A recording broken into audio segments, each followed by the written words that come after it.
Welcome back, everyone. In this video, we're going to look at a broad overview of how the Quran was transmitted, and in doing so, we will present some more challenges to modern Muslim claims about its preservation. But before we get into that, let's look at the word Quran itself. Many Muslims want to insist that the word means recitation. First of all, Quran means recitation. فإذا قرأناه فاتبع قرآنه.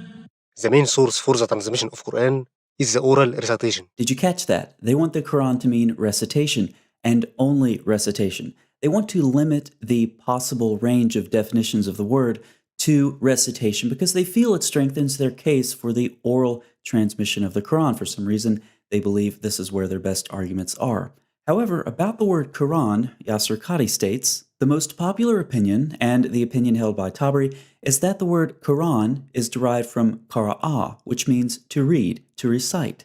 Quran thus translates as the recitation or the reading. Now, this is nothing new except to some Muslim apologists, I suppose, but it's been long acknowledged that Quran can mean read or recite. Let's look at a couple examples. It's a Quran that we have revealed in portions so that you may read it. It's a discourse that can be read. It's a Quran that can be read. And it's a book of which the verses are made plain, an Arabic Quran. So translators acknowledge just what Yasser Qadi said. Quran can mean reading or recitation. It can be used even in parallel with a book or along with the verb to read. But why the uncertainty? Quran is, I think we would agree, a fairly important word for Muslims. Why does Yasser Qadi talk about the popular opinion for the definition of the word? Well, if we look this word up on Quran Gateway, it gets a foreign word tag. It turns out Quran is one of those foreign words of the Quran. Arthur Jeffrey, among others, has analyzed this word in depth, comparing it to other Semitic languages, concluding, in his day it was largely thought to derive from Syriac, meaning the reading, and there's little doubt that the word came to Muhammad from Christian sources. So Muslims, do not intentionally limit the definition of Quran in order to try to strengthen your case about the oral transmission of it. Do not say Quran equals recitation. Just admit that Quran is one of the foreign words of the Quran and its precise meaning may be undetermined. Now, with respect to the oral transmission of the Quran, how is this claim held up under scrutiny of recent scholarship? Islamic tradition argues that the Quran's transmission was firmly controlled by the practice of oral recitation. Doubts have been shed, however, on this traditional view. There is mounting evidence that the Quran text, or parts of it at least, must at some stage in its history have been transmitted in purely written form without the benefit of a controlling tradition of active recitation. James Bellamy states about the variant readings that he cites in his article, they're important because they prove there was no oral tradition stemming directly from the Prophet strong enough to overcome all the uncertainties inherent in the writing system. Yet another scholar, Devin Stewart, says the tradition of Quranic recitation can be shown to ignore or run roughshod over many discernible or retrievable features of the text, particularly with regard to rhyme, that must represent the oldest stage of its performance. Many of the variants may plausibly have arisen through oral transmission, many others cannot, being based on graphic and not phonic resemblance. Numerous examples are cited by these scholars. Here's one from Stewart. The transliteration shows the difference in sound, illustrating nicely Stewart's point,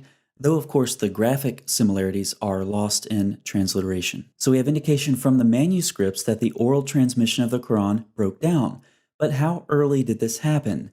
Very early. Zayd started compiling the Quran by collecting it from leafless stalks of the day palm tree, pieces of leather and hides, and from stones and memories of men. Remember how difficult this job was. If Abu Bakr had ordered me to shift a mountain among the mountains from one place to another, it would not have been heavier for me than this ordering me to collect the Quran. Now, what was Abu Bakr thinking, making Zayd do all of this work, going and collecting the Quran from various sources? If the Quran was so well preserved in the memories of Muslims, then the Caliph should have just called 2 or 3 reciters, have them sit down at a table, they recite, Zayd writes. It's as simple as that. The only problem that Zayd should have had was a tired hand from all of that writing, but that's not the case. He had to go collect the Quran from various sources, some of them written.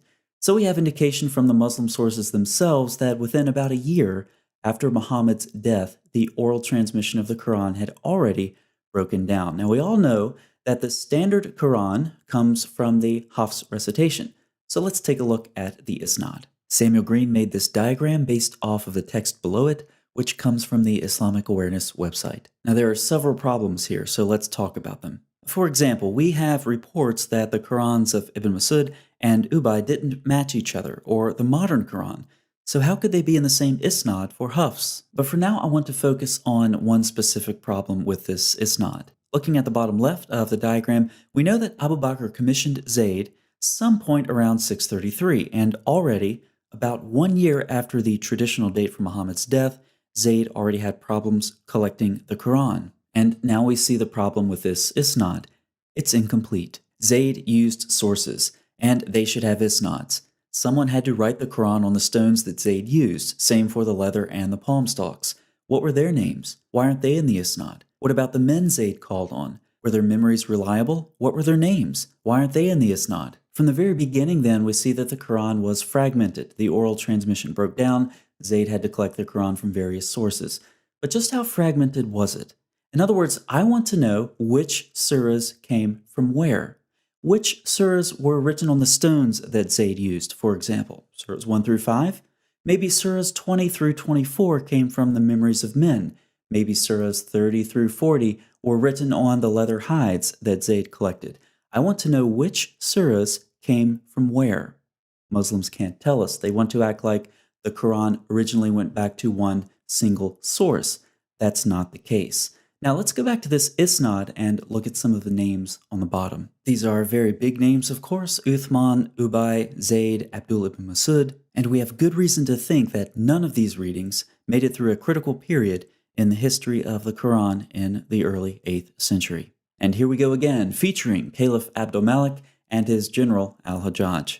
He mocked Ibn Masud, saying, "How I wonder about him. He claimed to have read the original Quran of God. I swear by God that it is just a piece of Raja's poetry of the Bedouins." He also said, "Ibn Masud is the chief of hypocrites. If I had lived in the same time as his, I would have soaked the ground with his blood." Al-Hajjaj would often threaten to kill the people of Kufa should they not cease following the reading of Ibn Masud. And he swore that he would erase Ibn Masud's reading from the Mus'haf with a rib of a swine. So let's compare and contrast the opinions on Ibn Masud.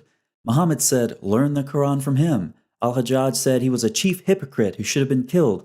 "I would have soaked the ground with his blood. I would erase his reading with a swine's rib, and I'll kill you if you follow his reading." Oh, and by the way, Muslims, I already know every source I cite in this video that you don't like is weak, and you will reject it. So go ahead and post more of those ad hoc responses in the comments section below. Now, as we've discussed previously, Al-Hajjaj made his own recension of the Quran and destroyed competing readings. But his destruction was not limited to public property like the case of Uthman, but rather included both public and private property. Al-Hajjaj was thorough, if nothing else. Remember all of those very important names that we saw at the bottom of the Isnad? As for the fate of the Codex of Ubay, the well-known Quran reader, Khalaf bin Hisham, speaks about the existing codex with skepticism. He uses the common expression yunsabu is ascribed to. Regarding the Codex of Ibn Masud, he was similarly circumspect. In these traditions, there is no longer any mention of previous codices. Rather, there is mention of that which supposedly corresponds to the alleged reading of Ubay or Ibn Masud. In other words, codices containing the older recensions ceased to exist at the time. By the end of the 2nd century AH, any mention of an Uthmanic codex was strongly distrusted. And of course, by the end of the 8th century, as we've previously discussed for Malik bin Anas, the Uthmanic codex has disappeared. Now, as a side note, Muslims have known about this for a long time. After all, we're reading Muslim sources. Yet, what have Muslims been telling the rest of the world? They've been telling us that they have the Uthmanic manuscripts, until recently. Muslim scholars Ahsanullah and Abdul-Kulich state that one of the most important questions of Quranic history is the whereabouts of the Mus'hafs attributed to Caliph Uthman, and whether any of them have reached the present day. Unfortunately, we do not have a positive answer to this question. In our view, this situation is one of the greatest weaknesses of the Islamic world throughout history. They further describe how they would like to publish the Topkapi manuscript as either one of Uthman's personal manuscripts or one of the manuscripts that he sent out to various cities, but they can't do that. Now, why the lack of early manuscripts, Muslims? It seems to have something to do with this cycle of recension, revision, and destruction that we see in early Islamic history. Uthman revised the Quran then destroyed his sources. Al-Hajjaj revised the Quran and then destroyed competing readings. Now, what about Al-Hajjaj's Quran? What happened to that? Well, thankfully, when the Abbasids took over, they seemed to largely want to take credit for the Umayyads' work. So Al-Hajjaj's manuscript was given some mercy. As regards the Musahif of Al-Hajjaj, the Abbasids similarly attempted to replace them. In one such tradition, the third Abbasid Caliph Al-Mahdi permitted the sending of one more Musahif to Medina after the Musahif of Al-Hajjaj had been replaced. It was not destroyed, but rather put in a box on the side. It is also likely that the other codices in the major cities were no longer in use. So let's take all of this information back to our Isnad. We have reports of all of these early readings being eliminated or prohibited by penalty of death in some cases. None of these readings appear to make it past Al-Hajjaj. As we saw, Hajjaj carried out an extensive Quranic destruction campaign, even more so than Uthman before him. The things that happened in the turmoil of attempting to standardize a Quran in the first Muslim century actually undermined the contributions of the various authorities on which this incomplete Isnad chain rests. Now, maybe you're thinking there's no way the Caliph and his general could establish their own standardized reading and destroy the other readings. Two things. Number one, the Islamic world was not so large and stable at this point as the Islamic traditions tell us.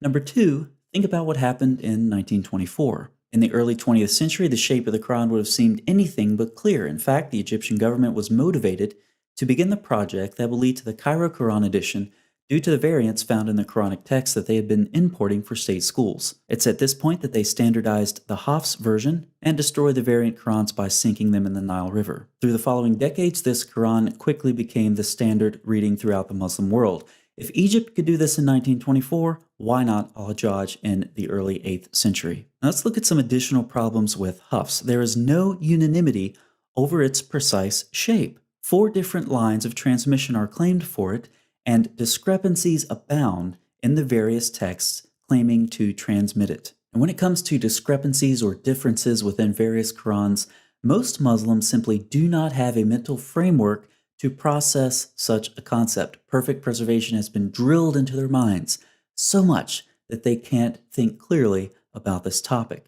And so when most Muslims encounter differences or variants within different Qurans, they'll simply wave them off as ahruf or qira'at. So let's talk about these two terms. Let's start with ahruf. What are ahruf? I have absolutely no idea, but neither do you. By the 3rd century AH, there are 35 different opinions on this issue, and Suyuti listed over 40. Some even declare that the true meaning of the ahruf was known only to Allah, and to investigate this issue was futile. The problem is apparently Muhammad talked about ahruf, but he never actually described what they were, so Muslim scholars were free to speculate, and speculate they did. But modern Muslims know exactly what ahruf are. They're a convenient label to put on any variant in the Quran that you don't want to talk about. Let's move on to qira'at, where things are much more clear. Qira'at, or readings, are part of the history of the text, not its starting point. The idea of different yet equally canonical qira'at did not develop before the 10th century, when great divisions over the Quranic text led Ibn Mujahid, among others, to sponsor this regulatory concept. He argued that there are 7 equally valid qira'at. Others argued for 10 or 14. The gradual acceptance was 7 qira'at, but that was generally accompanied with a caveat that each qira'ah has 2 versions. Effectively then, 14 different versions were considered equally authentic, only one of which was Hafs. Now, if any of this has been confusing for you, let me make it simple. The Quran has been perfectly preserved.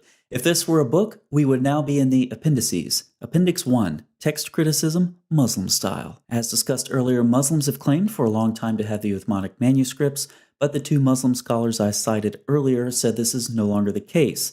They also do a little text criticism. Let's look at some data points. As known by everyone interested in the subject, it has been claimed until recently that Topkapi was one of the copies attributed to Caliph Uthman. But it is neither the private Musaf of Caliph Uthman nor one of the Musafs that he sent to various centers. In our view, this situation is one of the greatest weaknesses of the Islamic world throughout history. There are over 2,000 instances where there is dissimilarity between the Topkapi and the Standard. They were going to make a critical edition of the Topkapi with the Tashkent manuscript, but it would not yield a healthy result. It was missing 2/3 of the text, referring to the Tashkent, and had been tampered with. The Topkapi is an excellent manifestation of Surah 15:9. We will guard it from all corruption. So let's put these together. The Uthmanic Qurans have been lost. There are over 2,000 differences between the Topkapi and the standard text. The Tashkent was excluded from the critical edition because of corruption. Conclusion: one of the greatest weaknesses of the Islamic world is also an excellent example of Allah guarding the reminder from corruption. Now take that conclusion that an excellent example of Surah 15:9 is one of the greatest weaknesses of the Islamic world, and add that to the rest of the content that we've discussed in this video. It really makes one ask the question, what would a bad example of Allah guarding the reminder look like? Now, take note of their methodology. They didn't want to make a critical edition between the Topkapi and the Tashkent because it would not yield a healthy result. Christians, once again, take note of their methodology. Anytime a Muslim brings up a variant reading to you in the New Testament, just say, I don't like that manuscript. It doesn't yield a healthy result, so we're just going to exclude it from the conversation. No, that doesn't work in the scholarly world. That only works in text criticism, Muslim style. Appendix 2, Non-Muslim Scholars and Quranic Manuscripts. This will be a short appendix. Muslims frequently criticize non-Muslim scholars for getting involved in the study of their religion, especially of their Quran.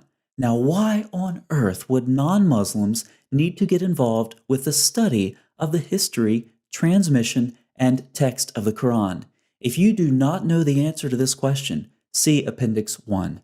Appendix 3, the transmission of the New Testament meets the Quran's criteria for strong evidence over claims of oral transmission of the Quran. Within the context of a debt contract, the Quran states writing is more just in the sight of Allah and stronger as evidence, and more likely to prevent doubt between you. Allah doesn't trust Muslims to memorize a simple debt contract. About the Quran, Muhammad said, it escapes the hearts of men faster than a camel when it's released from its tying rope. If you've ever released a camel from its tying rope, let me know how fast that is in the comments section. Yet Muslims claim to have preserved the Quran faithfully in memory over centuries. The New Testament, by contrast, is preserved in writing, in New Testament manuscripts, as well as quotations and allusions to Scripture made by the patristic authors. The New Testament, ironically, meets the Quran's criteria for better preservation, for more reliable transmission than what Muslims claim about the Quran itself. Appendix 4, Allah will guard the reminders. We've already discussed Surah 15:9, and you can see I have two translations up for you. The first is Sahih International. It's concealing something. The Arabic does not say Quran in this verse. It says al-dhikra, the reminder. Now, why would some Muslims do this? Why would they translate Quran when Quran is not what's in the Arabic? I suspect it's to conceal an inconsistency. The prior revelations are all referred to by the same word. In context, it refers to the Torah in Surah 21:48 and 21:105, and to prior revelations in Surah 21:7. And notice in Surah 57:16, where the reminder is put on par with the scripture of old. So we see that the prior revelations are referred to as the reminder as well. And Allah said He would guard the reminder in Surah 59, yet Muslims claim that the other reminders have been corrupted. So how do we solve this problem? Ignore what the Quran says and just retranslate Surah 59 to apply only to the Quran to cover up the contradiction created by Muslims who claim the previous reminders have become corrupt in spite of Allah's protection. Appendix 5, Hafs is a liar burning in hell. The Shias love talking about this stuff. I'll put this link in a pinned comment for you. We'll just go over it briefly. Asim was reliable but weak in memorization, and we have serious statements against Hafs. According to Bukhari, he was rejected, Muslim, rejected, Anasai, rejected, not reliable, and his narrations are not written. Ibn Hanbal, rejected, liar, weak, rejected, not truthful. So with respect to Hadith, Hafs is a liar, and Muhammad said if you lie about him, then you burn in hell. So the person for whom the standard recitation of the Quran is named is a liar burning in hell. Appendix 6, you have lots of different Bibles. We have one Quran. I hear this one a lot, but let's take the New Testament, for example. Catholics use this Greek New Testament. Protestants use this Greek New Testament. It's the same Greek New Testament. How many different Arabic Qurans do we have? You'd have to check with Hatun from DCCI. I've lost track. She keeps track of this. 20-something different Arabic Qurans, 30-something different Arabic Qurans, who knows? And how many different readings do we have? We talked about this earlier. Just pick your number, 7, 10, 14. Sometimes a single reading can have 2 versions. Oh, but it's Christians with their single Greek New Testament who have a problem? I don't think so. Appendix 7. Muslims intentionally downplay the variants that led to Uthman's recension, but the differences were significant. David Powers has collected a number of traditions, and he cites the primary sources in his footnotes. You can pause your screen to read this if you like, but you have 2 groups of men differing over the consonantal skeleton of Surah 2. Hudayfa's face turned red. He stood up, ripped his tunic in 2, and declared he would ride to Uthman, and he did. He advised him about the gravity of the situation and warned that if the caliph did not take immediate action, the enemies of Islam were on the verge of striking a fatal blow to the new religion. Contrary to modern Muslim claims, the early Muslims indicate over and over that the differences in the early Qurans were severe. They were of such a nature as to cause the first Muslims to accuse one another of infidelity. They brought Muslims to the verge of civil strife and were so serious that they could only be solved through the systematic destruction of all codices that did not conform to Uthman's. Muslims need to stop downplaying the fact that fragmentation, losses, significant variants, standardization, and destruction were part of the Quran's history from its earliest years. And finally, Appendix 8. Don't talk about the Quran, your Bible is corrupted. Have you ever noticed that many Muslims believe criticizing the Bible is the same thing as defending their Quran? The 10th century is a really interesting period in Muslim history. You have 2 conflicting things going on at the same time. We've already seen Mujahid and other scholars, and they're forced, due to differences in the Quran, to establish equally canonical but different readings.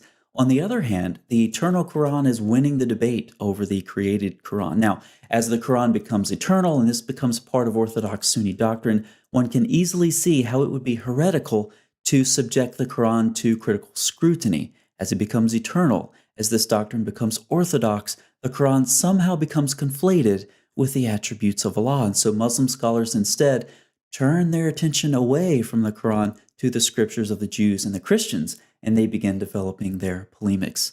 So when we see modern Muslims today exempting their own scriptures from critical scrutiny, but subjecting the scriptures of the Jews and the Christians to the same, we see them reflecting theological presuppositions and methodologies that have been deeply embedded in the Muslim mind for centuries.